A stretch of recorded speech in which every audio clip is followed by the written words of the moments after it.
Hello दोस्तों, DPR history centre में आप सभी का स्वागत है। हम आप लोगों को करा रहे हैं प्राचीन भारत का इतिहास। प्राचीन भारत के इतिहास में हम आप लोगों को प्राचीन भारत का ऐतिहासिक स्रोत करा चुके हैं, जो कि चैनल पर वीडियो पड़ा है, आप उसको जाके देख सकते हैं। उसमें हम प्राचीन भारत के ऐतिहासिक स्रोत के बारे में आप लोगों को पढ़ाए हैं।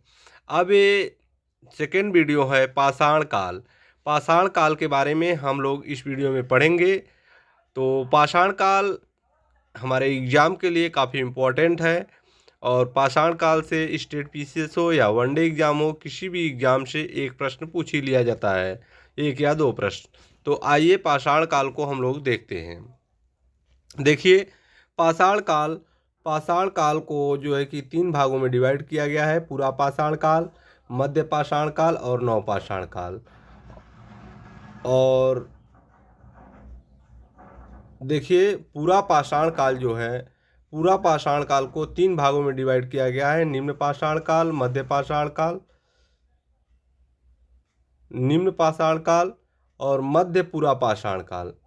जो पूरा पाषाण काल है, इसको तीन भागों में डिवाइड किया गया है: निम्न पाषाण काल, मध्य पूरा पाषाण काल और उच्च पूरा पाषाण काल। पूरा पाषाण काल को ये तीन भागों में डिवाइड किया गया है। आगे देखिए, देखिए क्या दिया हुआ है। पाषाण युगीन अनुसंधान आरंभ करने का श्रेय किसे दिया जाता है? पाषाण युगीन अनुसंधान आरंभ करने का श्रेय रॉबर्ट ब्रूस फ्रूट को दिया जाता है। Robert Bruce fruit. मानव इतिहास का प्रारंभिक काल क्या कहलाता है? मानव इतिहास का प्रारंभिक काल पूरा पाषाण काल कहा जाता है। प्राचीन भारत के औजार और अस्त्र शस्त्र बनाने के लिए निवासी किस पदार्थ का प्रयोग करते थे? तो प्राचीन भारत के औजार और अस्त्र शस्त्र बनाने के लिए पत्थरों का प्रयोग किया जाता था। प्राचीन भारतीय भौगोलिक मान्यता के अनुसार भारतवर्ष किस द्वीप का खंड है? जम्बू द्वीप का खंड है भारतवर्ष। जम्बू द्वीप का खंड है। सर्वप्रथम मानव सदृश प्राणी जो होमो सैपियंस से प्रजातीय रूप से भिन्न था, उसे सामान्यतः किस रूप में जाना जाता है? पिथैकैंथ्रोपस के रूप में जाना जाता है। भारत में मानव के सर्वप्रथम साक्ष्य कहाँ से प्राप्त हुए हैं? तो हथनौरा नर्मदा घाटी से प्राप्त हुए हैं भारत में मानव के साक्ष्य। आगे देखिए, आगे क्या दिया हुआ है।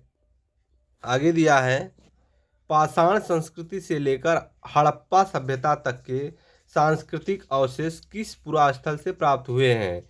पाषाण संस्कृति से लेकर हड़प्पा सभ्यता तक के सांस्कृतिक अवशेष किस पुरास्थल से प्राप्त हुए हैं? तो मेहरगढ़ से प्राप्त हुए हैं। जूते हुए खेत का साक्ष्य पुरातात्विक स्थल से प्राप्त हुआ है। तो किस पुरातात्विक स्थल से? कालीबंगा से जूते हुए खेत के साक्ष्य मिले हैं। कालीबंगा से जूते हुए खेत के साक्ष्य मिले हैं। आगे देखिए क्या दिया हुआ है इसमें। इसमें बृहद, यहाँ पर दिया हुआ है, बृहद पाषाण स्मारकों की पहचान किस रूप में की जाती है? तो मृतकों को दफनाने के स्थान के रूप में की जाती है। बृहद पाषाण स्मारकों का रूप मृतकों को दफनाने के स्थान के रूप में किया जाता है। प्राचीनतम अस्थायी जीवन के प्रमाण मेहरगढ़ से प्राप्त हुए हैं। प्राचीनतम अस्थायी जीवन के प्रमाण कहाँ से प्राप्त हुए? मेहरगढ़ से। मनुष्य के सर्वप्रथम किस धातु का प्रयोग किया था? तो मनुष्य ने सर्वप्रथम तांबा का प्रयोग किया था। तांबा। प्रस्तर युग के लोग के पास प्रथम घरेलू पशु कौन सा था?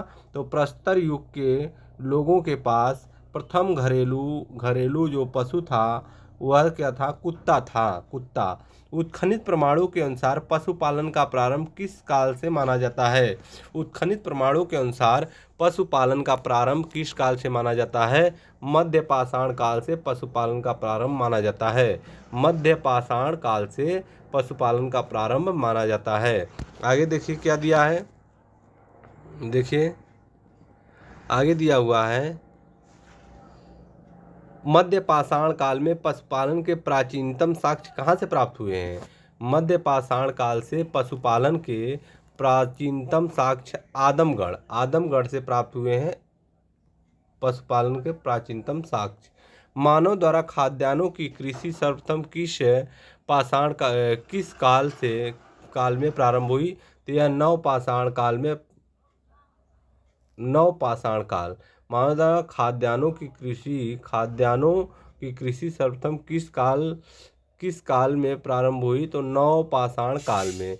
मानव द्वारा प्रयोग में लाए जाने वाला प्रथम अनाज जौ है। जौ, ठीक है। चाकोलिथिक युग को किस अन्य नाम से जाना जाता है? तो चाकोलिथिक युग को ताम्रपाषाण युग के नाम से भी जाना जाता है। ताम्रपाषाणकालीन स्थल के बारे में हम लोग पढ़ेंगे। देखिए क्या दिया है।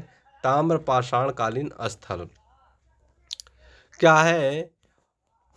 यह स्थल किस राज्य में है और प्राप्त साक्ष्य यहाँ पर दिया है। राज्य दिया हुआ है और स्थल, राज्य और प्राप्त साक्ष्य दिया हुआ है। तो स्थल है इनाम गांव। यह महाराष्ट्र में पड़ता है। महाराष्ट्र। कच्ची मिट्टी के मकान व गोलाकार गड्ढों वाले मकान के साक्ष्य मिले हैं। कच्ची मिट्टी के मकान मिले हैं और गोलाकार गड्ढों वाले मकान के साक्ष्य प्राप्त हुए हैं। दायमाबाद महाराष्ट्र में पड़ता है। देखिए, दायमाबाद भी महाराष्ट्र में पड़ता है। कलश समाधान तथा कलश के घरों के फर्श के नीचे रखने का प्रमाण मिला है। कलश समाधान तथा कलश को घरों के फर्श के नीचे रखने का प्रमाण मिला है। सबसे बड़ा ताम्रपाषाणिक स्थल है इनाम गांव। दायमाबाद। नौदा टोला, ये भी महाराष्ट्र में है। नौदा टोला भी महाराष्ट्र में है। इसका उत्खनन HD सांकलिया द्वारा चित्रित काले मृतभांड के प्रमाण मिले हैं। नेवासा, यह भी महाराष्ट्र में है। नेवासा पटसन का प्रथम साक्ष्य मिला है नेवासा से, ठीक है। और लाल तल पर काली डिजाइन वाले चाक निर्मित बर्तनों के प्रमाण मिले हैं। ताम्रवती, यह राजस्थान में स्थल है। यहाँ से प्राप्त काले मृतभांड सफेद रैखिक चित्रों से सजे हैं, ठीक है। नवपाषाण काल शब्द का सर्वप्रथम प्रयोग वर्ष 1965 में सर जॉन लुम्बार्ग ने किया था। नवपाषाण काल शब्द का प्रयोग किसके द्वारा किया गया था? 1865 में सर जॉन लुम्बार्ग के द्वारा सर्वप्रथम प्रयोग किया गया था। देखिए आगे देखते हैं। आगे क्या दिया हुआ है? भारतीय पुरातत्व सर्वेक्षण के प्रथम महानिदेशक कौन थे? तो भारतीय पुरातत्व सर्वेक्षण के प्रथम महानिदेशक जॉन मार्शल थे। भारतीय पुरातत्व का जनक किसे कहा जाता है? तो भारतीय पुरातत्व का जनक अलेक्जेंडर कनिंघम को कहा जाता है और भारतीय पुरातत्व सर्वेक्षण के प्रथम महानिदेशक जॉन मार्शल थे। भारत के किस आरंभिक पुरापाषाण युग के शिलाश्रय से सार्वजनिक चित्र प्राप्त हुए हैं? भारत के किस आरंभिक पुरापाषाण युग के शिलाश्रय से सार्वजनिक चित्र प्राप्त हुए हैं? तो भीमबेटका की गुफा कहाँ पर स्थित है? यह मध्य प्रदेश में स्थित है। कुंभकारी मिट्टी के बर्तन बनाने की कला के सर्वप्रथम प्रमाण किस युग से प्राप्त हुए हैं? तो मिट्टी के बर्तन बनाने की कला का सर्वप्रथम साक्ष्य कहाँ से मिले हैं? नवपाषाण काल से यह साक्ष्य प्राप्त हुए हैं। नवपाषाण काल से। पेबल उपकरण किस काल से संबंधित हैं? पेबल उपकरण किस काल से संबंधित हैं? तो निम्न पुरापाषाण काल से संबंधित है पेबल उपकरण। निम्न पुरापाषाण काल से पेबल उपकरण संबंधित है। ताम्रवती के नाम से कौन सी संस्कृति प्रसिद्ध है? तो ताम्रवती के नाम से आहार संस्कृति प्रसिद्ध है। देखिए आगे देखिए क्या दिया हुआ है। क्या दिया हुआ है? माइक्रोलिथिक औजार किस काल से संबंधित है? मध्य पाषाण काल से संबंधित है। माइक्रोलिथिक औजार मध्य पाषाण काल से संबंधित है। बेलन घाटी से प्राप्त औजार किस काल से संबंधित है? निम्न पुरापाषाण काल से संबंधित है। बेलन घाटी से प्राप्त औजार निम्न पुरापाषाण काल से संबंधित है। मानव की आखेटक और खाद्य संग्रहक की अवस्था किस काल से जुड़ी है? मानव की आखेटक और खाद्य संग्रहक अवस्था पूरा पाषाण काल से जुड़ी है। पूरा पाषाण काल। ताम्र पाषाणकालीन संस्कृति में महाराष्ट्र के लोग मृतकों को घर के फर्श के नीचे उत्तर दक्षिण दिशा में रखकर दफनाते थे। क्या दिया हुआ है?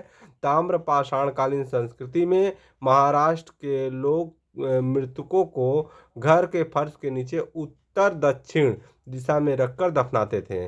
भारत के दो सार्वजनिक प्राचीन ज्ञात मध्य पाषाणकालीन स्थल कौन से थे? तो यह दो स्थल महदहा और सराय नहर, महदहा और सराय नहर थे। आगे देखते हैं, आगे क्या दिया हुआ है? आगे दिया है आधुनिक मानव होमो सैपियंस का प्रादुर्भाव कब हुआ? आधुनिक मानव होमो सैपियंस का प्रादुर्भाव कब हुआ? उच्च पुरा पाषाण काल में। क्वार्टजाइट पत्थरों के स्थान पर जैस्पर चर्ट आदि के पत्थर सर्वप्रथम कब प्रयुक्त हुए? मध्य पुरा पाषाण काल में। अग्नि का प्रयोग करना मानव ने सर्वप्रथम कब सीखा? तो नव पाषाण काल में आग का प्रयोग मानव के द्वारा सीखा गया। भारत में जीवाश्म का एकमात्र प्रमाण कहाँ मिला? तो शिवालिक पहाड़ी से यह मिला। भारतीय उपमहाद्वीप में कृषि के प्राचीनतम साक्ष्य किस स्थल से मिले हैं? मेहरगढ़ से। कपास के प्राचीनतम साक्ष्य कहाँ से मिले थे? तो मेहरगढ़ से। कृषि के प्राचीनतम साक्ष्य मेहरगढ़ से, कपास के प्राचीनतम साक्ष्य मेहरगढ़ से। आगे देखते हैं क्या दिया हुआ है। देखिए आगे है हड्डी निर्मित उपकरण किस भारतीय पुरातात्विक स्थल से प्राप्त हुआ है? तो हड्डी निर्मित उपकरण सराय नहर राय से प्राप्त हुआ है। सराय नहर राय। गैरिक मृतभांड पात्र का नामकरण कहाँ से हुआ? हस्तिनापुर। गैरिक मृतभांड पात्र का नामकरण हस्तिनापुर से हुआ। सिंधु घाटी सभ्यता के मुख्य स्थल मोहनजोदड़ो, चनहुदड़ो, सुतकोंडोर, हड़प्पा और कोट वर्तमान में पाकिस्तान में स्थित है। यानी सिंधु घाटी सभ्यता के प्रमुख स्थल मोहनजोदड़ो, चनहुदड़ो और सतका गेंडोर, हड़प्पा और कोटदीजी, ये सब स्थल जो है पाकिस्तान में स्थित है वर्तमान में। नव पाषाणकालीन स्थल देखिए क्या दिया है? नव पाषाणकालीन स्थल और राज्य। देखिए बुर्ज होम कश्मीर राज्य कब्रों के मालिक के साथ कुत्ते दफनाने के साक्ष्य प्राप्त हुए हैं। किस राज्य में पड़ता है? कश्मीर में यह पड़ता है। और क्या मिले हैं? कब्रों में मालिक के साथ कुत्ते दफनाने का साक्ष्य मिला है। गुम्फ कराल कश्मीर में है। कृषि व पशुपालन के साक्ष्य हड्डी निर्मित औजार, धूसर मृतभांडों का प्रमाण, सिलबट्टा व हड्डी से निर्मित सुई के साक्ष्य प्राप्त हुए हैं। मेहरगढ़ कहाँ पड़ता है? मेहरगढ़ पाकिस्तान में पड़ता है। और गेहूं की तीन व जौ की 2 किस्मों की खेती के प्रमाण, कच्ची ईंटों के आयताकार मकान और प्राचीनतम अस्थायी जीवन के साक्ष्य प्राप्त हुए हैं। आगे देखिए महदहा उत्तर प्रदेश में पड़ता है। गोलाकार झोपड़ियों के प्रमाण, धान के अलावा जौ की खेती हुए पशुबाड़ा के साक्ष्य मिले हैं महदहा से। यह उत्तर प्रदेश में पड़ता है। कोल्डिहवा भी उत्तर प्रदेश में पड़ता है। धान की खेती के प्रमाण प्राप्त हुए हैं। जौ धान व खेती का भारत में ही नहीं बल्कि विश्व में सबसे प्राचीनतम साक्ष्य माना जाता है।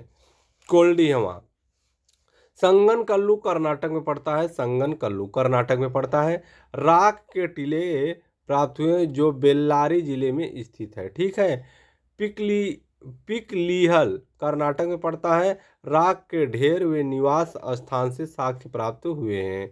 चोपनी मांडो उत्तर प्रदेश में पड़ता है। मधुमक्खी के छत्ते और झोपड़ियों ज्यामितीय आकार के सूक्ष्म पाषाण व हस्त निर्मित मृतभांड के साक्ष्य प्राप्त हुए हैं। देखिए सारू तारू असम में पड़ता है। सारू तारू यह कहाँ पर पड़ता है? असम में पड़ता है। गुवाहाटी के समीप उत्खनन के आदिम कुल्हाड़ियाँ व चित्रित मृतभांड प्राप्त हुए हैं। देखिए, चिरांद हड्डी के उपकरण प्राप्त हुए हैं जो प्रायः हिरणों के सींगों से निर्मित है। चिरांद कहाँ पड़ता है? तो यह स्थल बिहार में पड़ता है। दाओजली यह असम में पड़ता है। कृषि व पशुपालन के साक्ष्य मिले हैं दाओजली से। तो ये रहे पाषाण काल, हम आप लोगों को पढ़ाएं पाषाण काल, और प्राचीन भारत का ऐतिहासिक स्रोत इसके पहले हम पढ़ा चुके हैं। तो ये दोनों वीडियो को आप लोग देख लीजिएगा और फिर मिलते हैं नेक्स्ट वीडियो के साथ। तब तक के लिए धन्यवाद।